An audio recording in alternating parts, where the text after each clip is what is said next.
Good morning.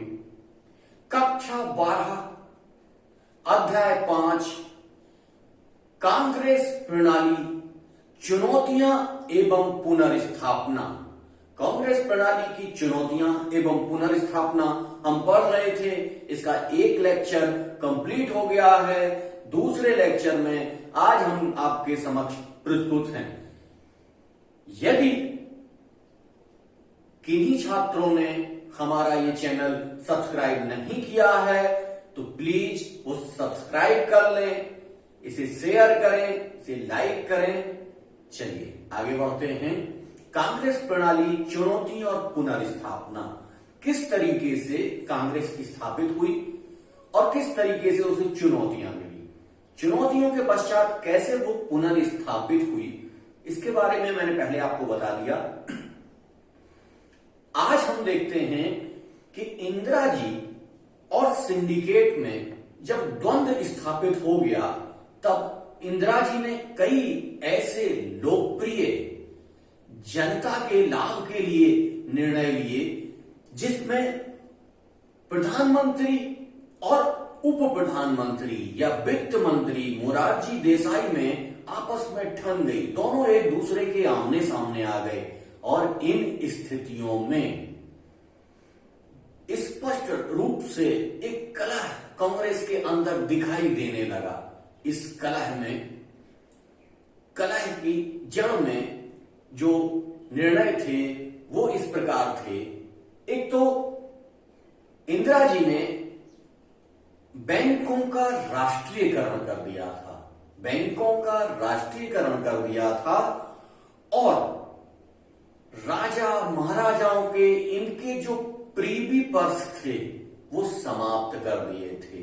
जनता के लाभ के लिए स्थितियां बन गई थीं। ऐसी लाभ की परिस्थितियों के कारण दोनों ही जो कांग्रेस के धड़े थे, एक को पुरानी कांग्रेस जो कि सिंडिकेट के लोग थे उन्हें पुरानी कांग्रेस कहा जाने लगा और इंदिरा जी की कांग्रेस को नई कांग्रेस कहा जाने लगा। और नई कांग्रेस ने अपनी छवि गरीबों के हित की, मजदूरों के हित की और पुरानी कांग्रेस ने अपनी छवि अमीरों के लिए और राजा महाराजाओं के लिए बनाई हुई थी। इस द्वंद्व में कहीं ना कहीं विचारधारा के स्तर पर इंदिरा जी उन सिंडिकेट के वरिष्ठ नेताओं से आगे निकलती हुई दिखाई दी और जनता में उनका बड़ा ही सकारात्मक प्रभाव पड़ा जो कि आगे आने वाले चुनाव में स्पष्ट तौर से दिखाई देने वाला था। 1969 में जब एन संजीव रेड्डी चुनाव हार गए तब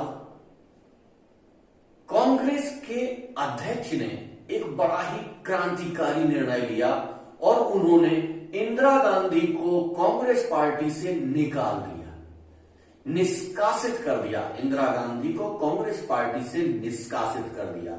जब इंदिरा गांधी कांग्रेस पार्टी से निष्कासित हो गई उसके पश्चात कांग्रेस के दो धड़े बन गए जिसे कांग्रेस आर और कांग्रेस ओ के रूप में हम लोग जानते हैं, या नई कांग्रेस और पुरानी कांग्रेस के रूप में जानते हैं। इस नई कांग्रेस ने अपनी विचारधारात्मक परिधि इतनी ज्यादा फैला ली, ये गरीबों, यहीं पे वो नारा आता है गरीबी हटाओ का। गरीबी हटाओ का नारा देने के पश्चात लगातार इंदिरा गांधी ने अपनी छवि में वृद्धि की और 1971 में एक जोरदार सफलता हासिल की। लोकसभा के चुनाव हुए 1971 में और इन चुनावों में लोकसभा में बहुत भारी बहुमत से इंदिरा गांधी के गुट को विजय प्राप्त हुई। देख लेते हैं कि लोकसभा में 375 सीट कांग्रेस ने जीती, 375 सीट कांग्रेस ने जीती और टोटल वोट मिला उन्हें 48.4% वोट के साथ 375 सीट लेके आई कांग्रेस, टोटल कांग्रेस। इसमें जो इंदिरा जी की कांग्रेस थी उसको 44% वोट प्राप्त हुआ और जो दूसरी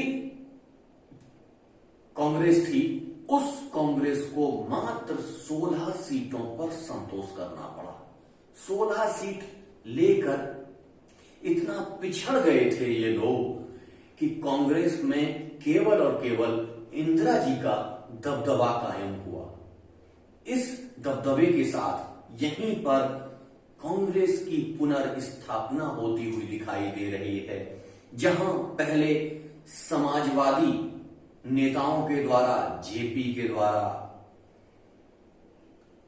राम मनोहर लोहिया के द्वारा एक समाजवादी जो आंदोलन चलाया जा रहा था, उस आंदोलन का पूरा पराभव हो गया।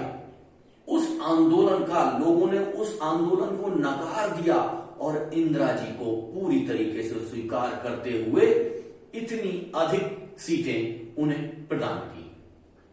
इन सीटों के पश्चात 71 में चुनाव जीता लोकसभा का इंदिरा जी ने और 71 में ही एक बहुत बड़ी घटना होती। याद है आपको वो घटना? क्या है वो घटना? बहुत महत्वपूर्ण और अंतरराष्ट्रीय स्तर पर बहुत ही महत्वपूर्ण घटना है। भारत और पाकिस्तान का युद्ध होता है। 1971 में भारत और पाकिस्तान का युद्ध होता है।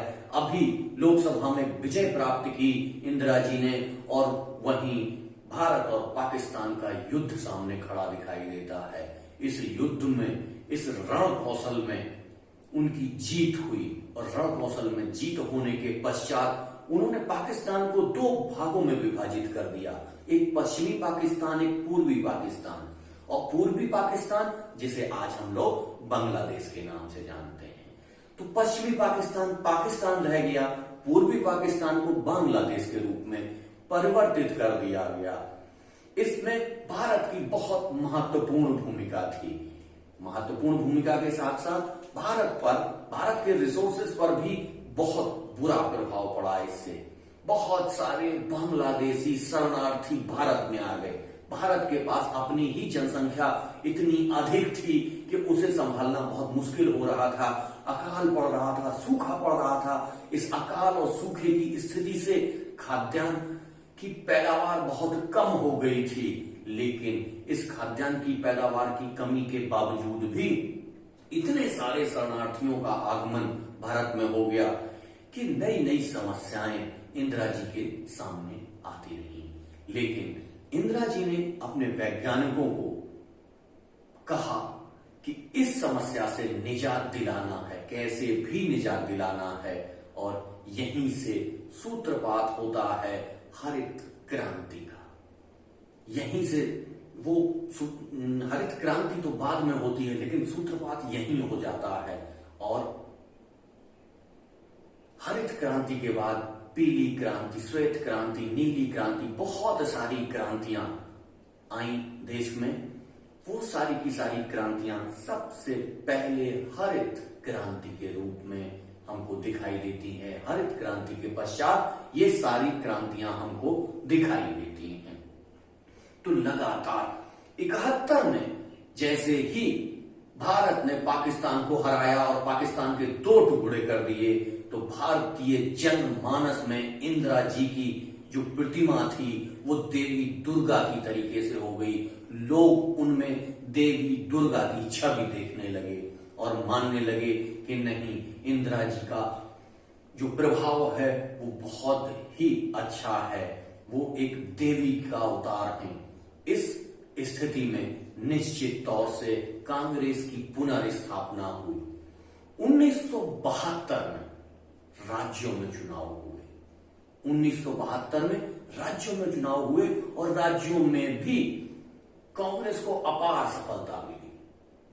जैसे कि आप लोगों ने देखा कि लोकसभा में इतनी ज्यादा सीटें मिल गई थी कि पहले नंबर पर कांग्रेस, दूसरे नंबर पर कांग्रेस, तीसरे नंबर पर कांग्रेस। आपकी किताब में यह दिखाया गया है कि कहीं पर जब विजेता को पुरस्कार दिया जाता है तो वहां पर एक पोडियम रखा जाता है, उस पर पहले नंबर वाले को पहले, दूसरे नंबर वाले को दूसरे स्थान पे, तीसरे नंबर वाले को तीसरे स्थान पे।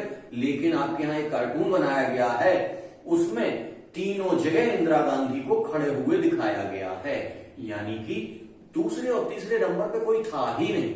इतने पीछे विपक्ष चला गया था कि विपक्ष नाम की चीज ही नहीं बची थी। और जब भारतीय जनमानस में इंदिरा जी की प्रतिमा देवी दुर्गा के समान हो गई थी, तो निश्चित तौर से वो अपने कद को इतना ऊपर ले गई थी जिसमें कि उनकी छवि के सामने कोई भी अन्य नेता टिक नहीं पा रहा था। सिंडिकेट पूरी तरीके से समाप्त हो गई, पूरी तरीके से असफल हो गई।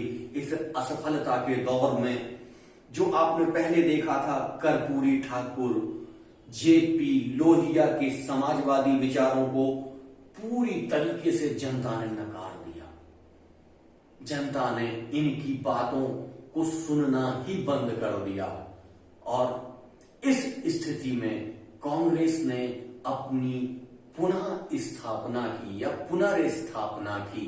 तो कांग्रेस की जो प्रणाली 1952 से चली आ रही थी, 1967 में आकर उसको धक्का लगा और इसके पश्चात 1971 में लोकसभा में प्रचंड जीत के साथ इंदिरा जी ने अपनी सरकार बनाई और 1972 में लगभग राज्यों में कांग्रेस ने जीत दर्ज करके अपनी पुनर्स्थापना की, यानी कि विरोधियों का सफाया हो गया। विरोधी किसी भी बात को रखने की स्थिति में नहीं रहे इस 1971 के युद्ध के पश्चात। तो आज हमने आपको विस्तार से बताया। मैं चाहता तो इसे एक ही लेक्चर में समाप्त कर सकता था, लेकिन कुछ चीजें छूट रही थी, इसलिए मैंने आपको ये दूसरा लेक्चर या दूसरा वीडियो बनाया। जब आप पूरे इतिहास को ठीक से देखते हैं, पूरी परिस्थितियों को, घटनाओं को क्रमबद्धता से देखते हैं, तब आपको सारी चीजें, सारी स्थितियां समझ में आ जाती हैं कि किन घटनाओं के कारण, किन स्थितियों के कारण कांग्रेस में पराभव हुआ और किन स्थितियों के कारण कांग्रेस पुनर्स्थापना कर पाई। यानी कि जब सिंडिकेट का वर्चस्व था, उस सिंडिकेट के वर्चस्व के समय कांग्रेस में पराभव प्रारंभ हो गया, कांग्रेस में गिरावट आनी शुरू हुई। और जैसे ही इंदिरा जी ने अपने व्यक्तित्व को उस सिंडिकेट से दूर किया, उस सिंडिकेट से हटाया, तो इंदिरा जी का व्यक्तित्व इतना बड़ा हो गया कि लोग उन्हें देवी के रूप में स्वीकार करने लगे। और इस दैवीय प्रतिमा के साथ किसी भी विपक्षी का इतना कद नहीं था कि वो इंदिरा जी के समक्ष खड़ा भी हो सके। आज आपका टॉपिक यहीं पे समाप्त होता है। हाँ, मैंने आपसे पहले इंटर के कई वीडियोस में कहा था कि मैं आपको नोट्स उपलब्ध नहीं करवाऊंगा, लेकिन बहुत सारे स्टूडेंट की रिक्वेस्ट और उसके बाद मैंने सोचा कि इस कोरोना काल में आप लोगों का बहुत नुकसान हो गया है, तो निसंदेह मैं एक बार सिलेबस कंप्लीट करने के पश्चात आप लोगों को बहुविकल्पीय क्वेश्चन का एक पूरी सीरीज कराऊंगा। और यदि टाइम बचा तो लघु उत्तरी और दीर्घ उत्तरी क्वेश्चन भी पूरे से कराऊंगा। यदि टाइम नहीं मिला तो वो आपको वैसे ही उपलब्ध करवा दूंगा, पीडीएफ के माध्यम से आप लोगों को उपलब्ध करवा दूंगा।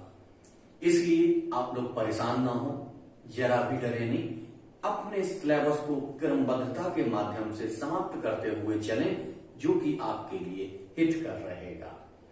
और हाँ, फिर से एक बार रिक्वेस्ट हमारी कि जिन लोगों ने हमारा चैनल सब्सक्राइब नहीं किया है वो हमारा चैनल सब्सक्राइब कर लें। अगर आपको वीडियो पसंद आया है तो इसे लाइक करें और अधिक से अधिक लोगों तक इसको शेयर करें, जिससे ये अधिक लोगों तक पहुंचने में कामयाब हो सके। धन्यवाद।